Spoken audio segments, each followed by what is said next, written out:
Okay, let's jump right into this explainer. Today, we're exploring a narrative that honestly feels like it was pulled straight out of an adult graphic novel. It's a story that bridges the gritty, neon-lit survival of the urban streets with the raw, deep power of ancient shamanic epistemologies. We're going to be looking at exactly how profound traditional knowledge systems interact with the modern Western world. It's really a story about resilience, systemic friction, and this fascinating concept of ancestral futurism. Let's get into it. So I want to introduce you to the protagonist of this story, Angela McDowell.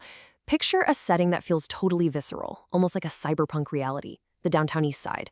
Angela has this straight bearing, an oval face with dark eyes and long black hair falling in waves to her shoulders. She's actually a Coast Salish princess, but she's living the life of an exile in this really unforgiving urban environment. Her day-to-day reality is incredibly harsh. She wrestles with severe addiction, often she's late for appointments if she makes them at all, and she sometimes endures days of withdrawal without methadone, or she ends up shooting up with street heroin. And her physical reality vividly illustrates the high emotional stakes of the streets. A long horizontal scar mars her left cheek. When asked about it, she explains it in this completely matter-of-fact tone, just saying, "A girl cut me up when I moved into the sunrise." Yet, amidst all this heavy desolation, she carries something unexpected in her purse, a pink notebook with a coiled wire spine.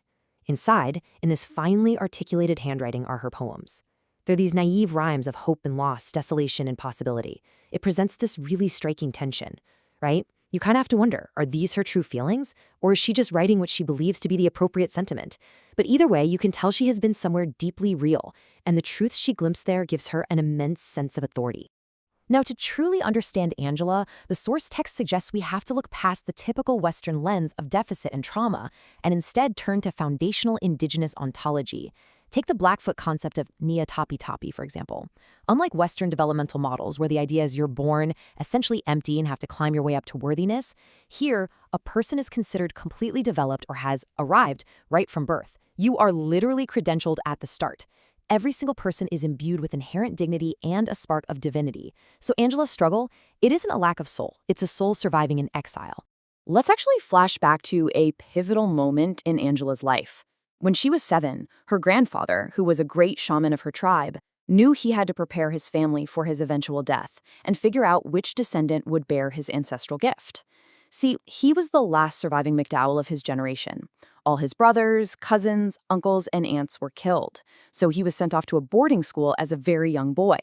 He survived, grew up, and carried the spirit of all their ancestors.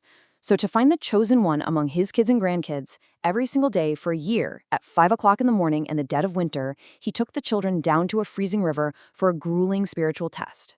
This was the sacred Coast Salish spirit bath, a profound ritual for spiritual cleansing. Summer and winter, the children stripped naked by the bank. Their grandfather chanted while their grandmother tore small cedar branches from trees hit by the rising sun, dipped them in the icy, rushing stream, and brushed the children's bodies. Angela remembers being in that ice-cold water, feeling like they were scraping her skin right off. It was not fun. But then, an incredible shift happened. She decided the only way to survive was to stop paying attention to her physical body. Lying completely still in the snow, she suddenly began to hear drums. Native drums. They soothed her, and as it snowed, she heard quiet, calm singing. Her ability to endure that freezing water and hear the ancestors revealed her as the strong one, the chosen carrier of the spirituality. So, Angela experienced this deeply communal land-based healing ritual, which is a holistic transfer of knowledge. And the academic core of our sources uses stories exactly like this to ask us a really vital question about our modern systems. What happens when sacred ancient knowledge, like the kind Angela literally carries in her bones, is ripped from its cosmic and communal roots by the Western world? Well, the source texts we're analyzing today define this exact process as epistemic extractivism. Basically, just as colonial states have historically extracted timber, minerals, and water from indigenous territories, the authors argue that Western academia and modern institutions frequently engage in cognitive extraction. They take these traditional indigenous knowledge systems, appropriate them, secularize them, and then rebrand them. And in doing so, they completely strip away the relational sovereignty and the profound spiritual cosmologies that give these practices their actual meaning in the first place. We can see how this extraction plays out clearly in clinical psychology. Take somatic experiencing, for instance. It's a highly regarded Western trauma therapy focused on the nervous system. The research outlines how its developer explicitly studied shamanic traditions, including the Hopi and Brazilian Kanaki. But in its Western rebrand, it expressly distances itself from anything sacred. It reduces a communal, spiritually guided healing ceremony into just a secular, individualized tool. It essentially enforces this idea that a person can heal as an isolated biological unit, totally divorced from their community and the spiritual healer. And the sources point out that this absolutely doesn't stop with just therapy. The sheer scale of this rebranding process stretches across all sorts of disciplines. Look at restorative justice. It originated from the Tagish Tlingit and Māori, but got co-opted by the Western adversarial legal system, turning a holistic community healing process into a state-run mechanism with massive power differentials.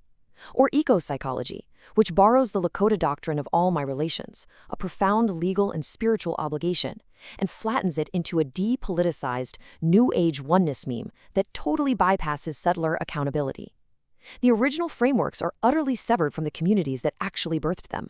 To truly grasp what gets lost in that translation, the texts look to elders, like Pete standing alone. The sources heavily emphasize that in Indigenous knowledge systems, knowledge isn't a commodity you can just extract, bottle up, and patent. It doesn't work like that.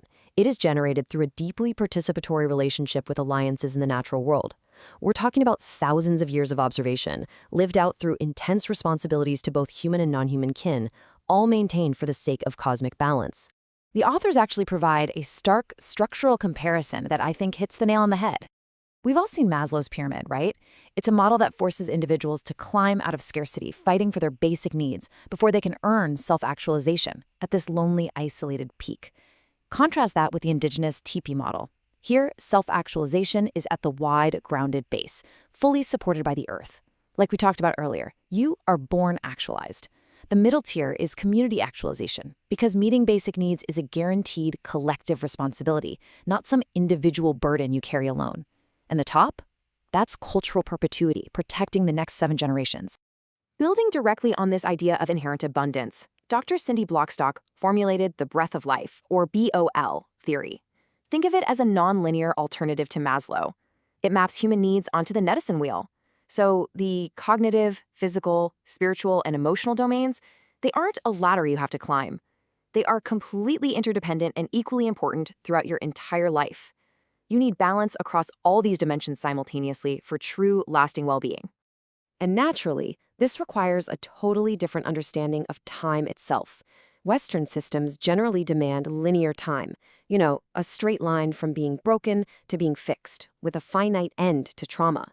But Indigenous traditions operate on synchronistic, cyclical, or spiral time.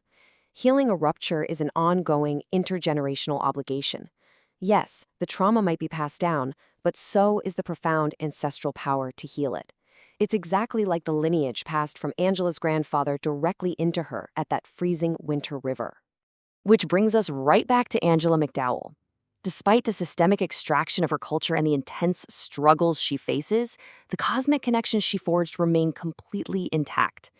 Every native reserve has its own powers and spirits, and the Coast Salish carry the gift to see beyond. As Angela puts it, it's not like seeing a clear picture, but more like seeing something from the corner of your eye. She knows her own power, telling us, "Healing is in me. I've heard the voices of the ancient ones. I had a really powerful spirit as a child." The Western world might walk past her and just see a broken individual, but she knows, without a doubt, that she holds the ancestral spirit. After that ice-cold bath years ago, her grandfather took her to a clearing by the river where they sat alone, and she received the stories and teachings of their tribe's ancestors. Today, the joy she experienced in that moment is still incredibly present in her world-illuminating smile.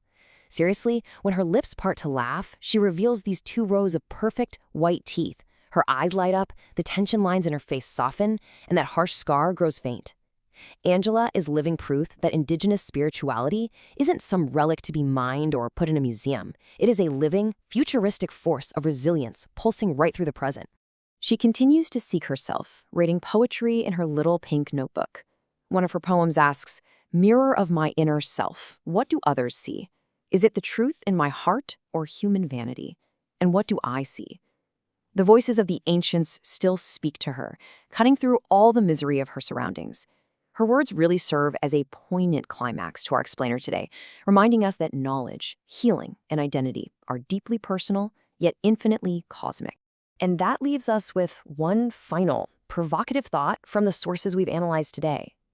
They argue strongly against the dangers of epistemic extraction and flattening the sacred into secular tools, contrasting that with the unbreakable power of a true, grounded lineage, like we see in Angela's story.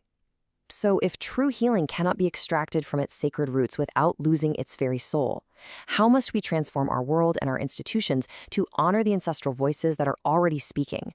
It's a lot to think about. Thank you so much for exploring this with me today.